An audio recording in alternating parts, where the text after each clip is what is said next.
It's time for the International Press Review with Clément Bonnereau.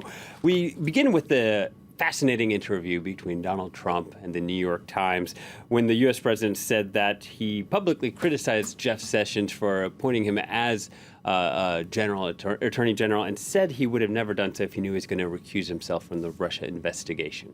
That's right. Trump's declarations have sent shockwaves through Washington, and newspapers this morning are unsurprisingly very critical. The New York Times says Trump has shown contempt for the rule of law, which he sees as an annoyance rather than as a feature of American democracy. Trump, the Times writes, is concerned with nothing so much as saving his own hide. Slate takes an interesting approach, asking what would have happened if Jeff Sessions had not recused himself from the investigation. Slate says he did not have to do it. With the Republicans in control of both the House and the Senate, no one would have said anything, really. It would have just been one more act of defiance the public would have been forced to accept. And this, Slate argues, is the real problem with America today. In the before times, they write, when administrations behaved like presidential administrations, an attorney's general willingness to listen to career staff wouldn't have seemed extraordinary, but now it does. And this all comes amid Trump's campaign team being accused of colluding with Russia in last year's presidential election.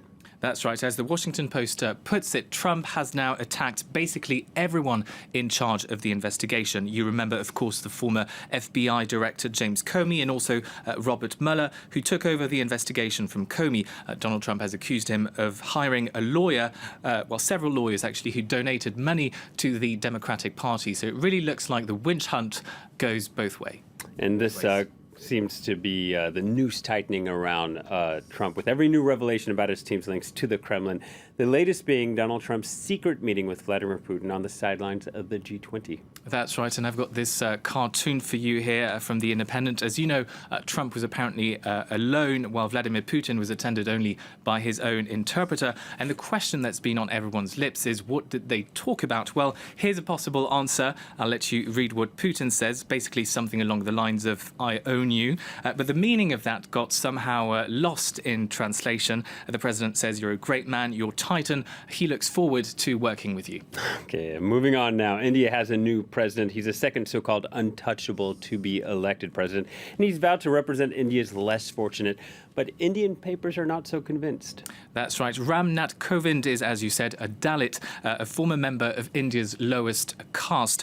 India's First Post, however, says his appointment should be seen as political. The 5-year job is ceremonial but could be crucial when elections throw up fragmented mandates. Critics say Prime Minister Narendra Modi chose a man who's likely to keep a low profile and remain loyal. This with less than 2 years to go until the next general election in India. Any hope, though, for India's lower caste members? Well, Indian papers are very sceptical this morning. The Hindu says Dalits expect more than just representation in politics. They continue to face discrimination. Crimes against them have gone up in recent years, and nothing has been done to improve their lives.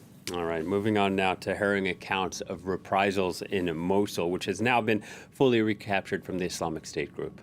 That's right. The Guardian is raising the alarm this morning in its editorial amid growing evidence of human rights abuses by the Iraqi army in Mosul. It's been reported that hundreds of people suspected of links to the Islamic State group have been murdered and abused. The Guardian says this risks tarnishing the victory of Iraqi troops and leads to further divisions in the country.